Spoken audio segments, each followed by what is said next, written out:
বিরিয়ানি খেতে ভালোবাসে না এমন কেউ আছে বলে আমার তো মনে হয় না।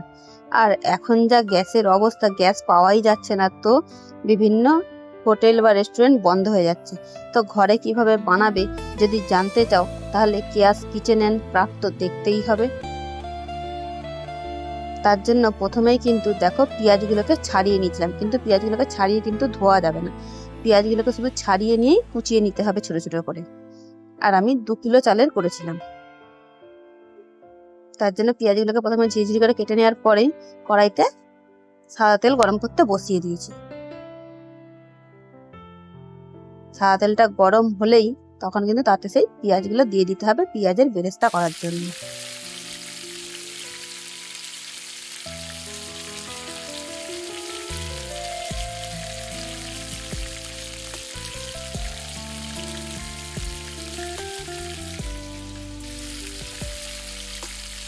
তো পেঁয়াজের বেরেস্তাটা করে নিয়ে তারপরে যে মাংসটা নিয়ে এসেছিলাম সেটাকে ধুয়ে নিয়েছিলাম, সেই মাংসগুলোর মধ্যে একটু ফুড কালার দিয়ে ভালোভাবে মিশিয়ে নিলাম কিছুক্ষণ সময় নিয়ে,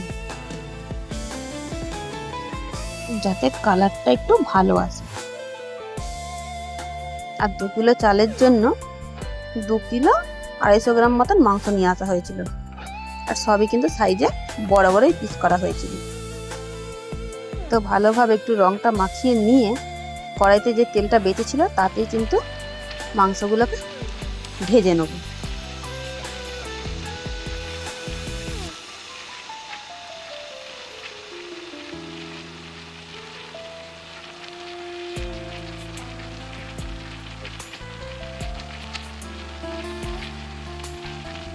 তাহলে মাংসগুলো যখন ভাজা হয়ে যাবে, ভাজা হয়ে গেলে কি করব বলো তো, বলছি সব পরপর বলবো। তারপরে আদা রসুন যে ছাড়িয়ে রেখেছিলাম, দেখো 2 কিলো চালের জন্য কিন্তু খুব বেশি আদা রসুন দিইনি। আর কাঁচা লঙ্কা ঝালের জন্য যে যেরকম পারবে দেবে, আর বিরিয়ানি তো আলু ছাড়া চলে না, তো আলুটাও পরিমাণ মতন ছাড়িয়ে ধুয়ে রেখেছিলাম।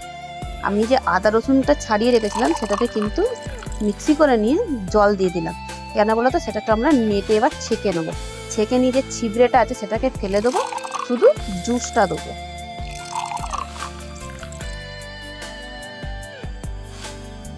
লঙ্কাটা কিন্তু এর সঙ্গে বাটিনি, লঙ্কাটা পরে আলাদা মিক্সি করে নিয়ে মশলাতে দেবো। তাহলে শুধু আদা রসুনের জুসটা নিলাম, পেস্টটা কিন্তু মানে ছিবড়ে যে অংশটা সেটা কিন্তু আমরা বাদ দিয়ে দিলাম।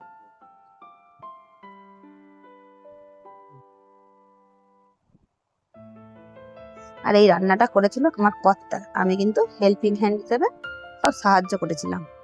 তো এবারে কড়াইতে মাংস ভাজার পরে যে তেলটা অবশিষ্ট রয়ে গেল, সেই তেলেতে এই জুসটা দিয়ে দেবো, মানে আদা রসুনের যে জলটা, সেই জলটা দিয়ে দিলাম। দেওয়ার পরে তাতে দিয়ে দেবো 1 চামচ কাশ্মীরি লঙ্কা গুঁড়ো, কিন্তু চামচটা পুরো ভর্তি করেই দিয়েছিলাম। আর যে লঙ্কাটা রেখে দিয়েছিলাম সেটা কিন্তু মিক্সি করে এখনই তার মধ্যে মিশিয়ে দেবো। আর ঝালটা যে যেমন খাবে সেই হিসেবে লঙ্কা নিতেই পারে। যে একটুখানি ফুটিয়ে নিলাম, নিয়ে আলুগুলো যে ছাড়িয়ে ধুয়ে রেখেছিলাম দেখলে, সেই আলুগুলো এটার মধ্যে দিয়ে সিদ্ধ করতে দেবো। তাহলে আলুতে কিন্তু আমি আলাদাভাবে রং দিলাম না।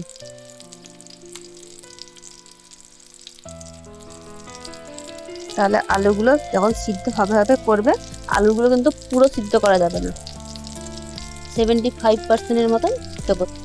তাহলে এটাতে কিন্তু আমি একটু নুনও দিয়ে দিলাম, যাতে আলুর মধ্যে নুনটা ঢোকে আর মশলাটাও ঢুকে যায়। তাহলে আলুগুলো মানে অর্ধেক সিদ্ধ হয়েছে নাকি বোঝার জন্য চামচ দিয়ে কিন্তু দেখে নিতে হবে। দেখো 75% মতন কুক হয়ে গেছে। তো এবারে আলুগুলোকে তুলে নিয়েছি, এবারে চাল তো ভেজাতে হবে। তার জন্য আগেও যেরকম রাইসেও কিন্তু আমি জায়গারই চাল নিয়ে এসেছিলাম, কারণ আমার কর্তার এই চালটা খুব ভালো লাগে। তো সেই হিসাবে এবারেও কিন্তু সেই একই কোম্পানির চাল নিয়ে আসা হয়েছে। তো 2 কিলো চালটাকে জল দিয়ে ভিজিয়ে দেওয়া হলো। আর আগের দিন কিন্তু বাপের বাড়িতে কাঠের জালে রান্না হয়েছিল, আর যেহেতু শ্বশুর বাড়িতে রান্না হয়েছে তাহলে গ্যাসেই করতে হবে। তো গ্যাসে জল গরম করতে বসিয়েই তাতে নুন, গোটা গরম মশলা আর তেজপাতা জলের মধ্যে দিয়ে দিলাম, দিয়ে ঢাকা দিয়ে দিলাম। তাহলে জলটা ফুটে যাওয়ার পরে চালটা যে আমি ভিজিয়ে রেখেছিলাম সেটাকে ভালোভাবে ধুয়ে নিয়ে তাতে কিন্তু দিয়ে দেবো। তাহলে চালটা কিন্তু খুব আগে থেকে ভেজাইনি, চালটা ভিজিয়ে কিন্তু জল গরম করতে আমি বসিয়ে দিয়েছিলাম।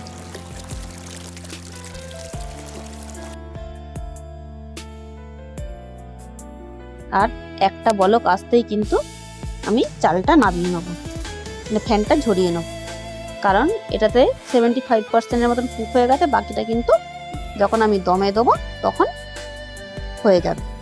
তো ফ্যানটা ঝরিয়ে নেওয়ার পরে আমি যে মশলাগুলো দেবো বিরিয়ানিতে, সেই মশলাগুলো ফ্রাইং প্যানটাকে ভালোভাবে তাতিয়ে নিয়ে সেটার উপরে দিয়ে জাস্ট হালকা রোস্ট করে নেব। এটা কিন্তু আমি গ্যাসে ডাইরেক্ট করছি না, ফ্রাইং প্যানটাকে ভালোভাবে তাতিয়ে নিয়েছি, নিয়ে গোটা গরম মশলা, দারচিনি, জায়ফল, জয়িত্রী যা যা দেওয়ার সবই দিয়ে ভালোভাবে কিন্তু মিক্সি করে নেব, তাতে কিন্তু সেন্টটা খুব সুন্দর ছাড়বে। আর এবারে তাহলে মশলা যেহেতু হয়েই গেছে, তাহলে মাংসগুলো একটা বড় পাত্রে যেহেতু দম দেবো, তাহলে হাঁড়ির মধ্যে এক সাইডে মাংসগুলো দিলাম, আর আলু আগে সিদ্ধ করে তুলে নিয়েছিলাম, আর এক সাইডে তাহলে আলুগুলো দিয়ে দিলাম।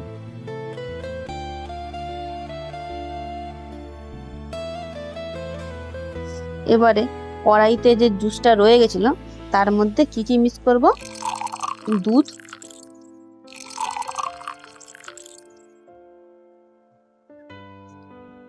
তারপরে দেবো কেওড়া জল আর গোলাপ জল। আর আমার কর্তা গোলাপ জল, কেওড়া জল বা আতর, মিঠা আতর যে নিয়ে এসছে সবই কিন্তু টেক্কা কোম্পানির নিয়ে এসছে, তার আবার এটার সেন্টটা খুব ভালো লাগে বলে, তো সেই হিসাবে টেক্কারই সবকিছু কিন্তু নিয়ে এসছে। তাহলে টেক্কার যে মিঠা আতরটা সেটাও কিন্তু অর্ধেকটা এই গ্রেভিটার মধ্যে দিয়ে দেওয়া হলো, আর বাকি অর্ধেকটা পরে আবার দেওয়া হবে। তারপর দিয়ে এটাকে ভালোভাবে কিন্তু কিছুক্ষণ ধরে মিশিয়ে নিল।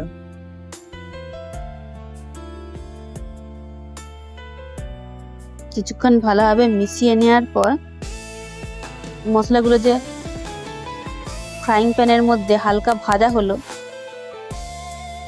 সেটা তো গুঁড়ো করে নিয়েছিলাম, তাহলে সেটা কিন্তু এটাতে অর্ধেকটা দেওয়া হবে, অর্ধেকটা আবার পরে দেবো, দিয়ে এবার ভালোভাবে এটাকেও কিন্তু মিশিয়ে নেব। ভালোভাবে মিশিয়ে নিয়ে এই গ্রেভিটাকে মাংস আর আলুটা যে সাজিয়ে রাখলাম তার মধ্যে ছড়িয়ে দেবো ভালোভাবে।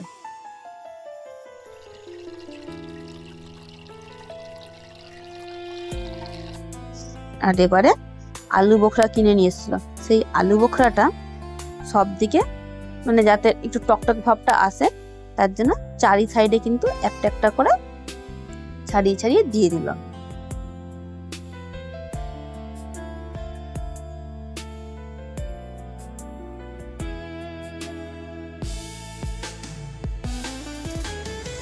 তারপরে টক দই ফাটিয়ে রাখা হয়েছিল, সেই টক দইটাও কিন্তু চারি সাইডেই কিন্তু চারিয়ে দিয়ে দেওয়া হলো।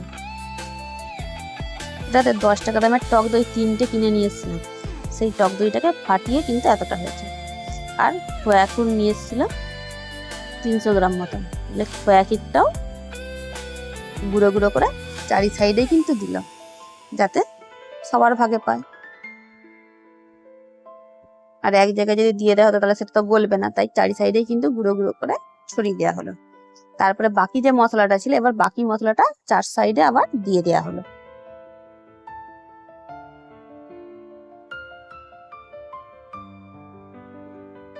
এবারে একটা গোটা পাতিলেবু কিন্তু রসটা বার করে দিয়ে দেবো তার মধ্যে।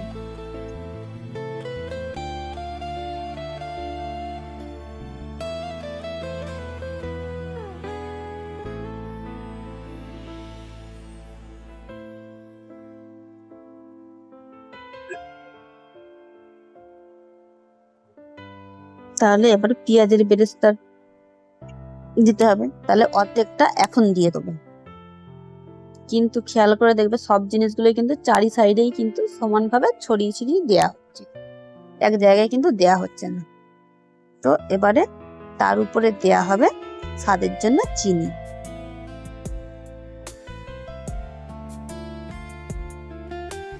তাহলে এবারে ভাতটা তো মার ছড়িয়ে রাখাই হয়েছিল, তো গরম ভাতটা পুরো জায়গাটাতে চারি সাইড দিয়ে ঠিক মতন আজার করে ভরাট করে দেওয়া হলো। আর এবারে একটা বাটিতে গোলাপ জল, কেওড়া জল আবার কিছুটা পরিমাণে ঢালা হবে। তাতে অল্প রং আর মিঠা আতর মেশানো হবে, মানে মিঠা আতর যেটা বাকি রয়ে গেছিল সেই মিঠা আতরটা আর অল্প রং দিয়ে ভালো করে কিন্তু গুলে নেওয়া হবে। নিয়ে এবারে এই হাঁড়িটার মধ্যে চার সাইডে ছড়িয়ে দেওয়া হলো। ভাতের উপরে দেখো এখনই কিন্তু যেখানে যেখানে ছড়ানো হয়েছে হলদেটা কালার চলে এসছে। তো তার উপরে পেঁয়াজের বেরেস্তা যে অর্ধেক রয়ে গেছিলো সেই বেরেস্তাটা ছড়িয়ে দেওয়া হলো। তাহলে এরকম ছড়াতেই কিন্তু দেখো দেখতে হেভি হয়ে গেছে। এবারে ঘি দেওয়া হবে। তো ঘিটা কিন্তু ভাতের যখন মাঠটা ঝরিয়ে ভাতটাকে রেখে দিয়েছিলাম সেই টাইমে ঘিটাকে গলিয়ে নিয়েছিলাম। তো ঘিটা অর্ধেকটা দিয়ে দিলাম। আর এদিকে আটা 500 মতন মেখে নিয়েছিলাম, সেই আটাটাকে ভালো করে চারি সাইড দিয়ে যাতে এয়ার টাইট করা যায় তো লাগিয়ে নেওয়া হলো হাঁড়ির গায়েতে। তো লাগিয়ে এবার হাঁড়িটাকে ঢাকনা দিয়ে দমে বসাবো। তার জন্য গ্যাসের উপরে চাটু বসিয়ে হাঁড়িটাকে কিন্তু বসিয়েছি। আর গ্যাসটাকে কিন্তু প্রথমে 5 থেকে 7 মিনিট হাই ফ্লেমে রাখবো। তারপরে গ্যাসটাকে কমিয়ে দেবো, কমিয়ে দিয়ে 20 থেকে 25 মিনিট দম দেবো। দেওয়ার পরে গ্যাসটাকে বন্ধ করব, বন্ধ করেও কিন্তু 20 থেকে 25 মিনিট রেখে দেবো। তাই হাতে সময় থাকলে তখনই কিন্তু এগুলো করা ভালো, যাতে জিনিসটার টেস্টটা খুব সুন্দর হয়। তো তারপরে এবারে কি করব, ঢাকনাটা সরাবো। ঢাকনাটা সরাতে যা সুন্দর সেন্ট বেরিয়েছিল না বলার না। তারপরে এবারে বিরিয়ানিটাকে শুধু কাটিং করলেই কিন্তু খাওয়ার জন্য পুরো রেডি। তাহলে এবারে কাটিং যখন করা হবে সেই টাইমে দেখো কালারটা কি সুন্দর এসছে। তাহলে এই বিরিয়ানি যদি ঘরে বানাবে ভাবো খুব কিন্তু ঝামেলার নয়, তবে একটু সময় সাপেক্ষ। তাহলে এইভাবে যদি বানাও তাহলে কিন্তু ভুল হওয়ার কোনো সম্ভাবনাই নেই। পুরো স্টেপ বাই স্টেপই কিন্তু বলে দিয়েছি। তাহলে এই রেসিপিটা ঘরে একবার ট্রাই করে সবাই দেখতেই পারো। কলকাতা স্টাইলে চিকেন বিরিয়ানি আলু সমেত। আর কেউ যদি চাও ডিম আলাদাভাবে সিদ্ধ করে এটার সঙ্গে ডিমও অ্যাড করে নিতে পারো। তাহলে যদি রেসিপিটা ভালো লাগে তো লাইক করে পাশে থেকো, আর শেয়ার চাইলে করতেই পারো।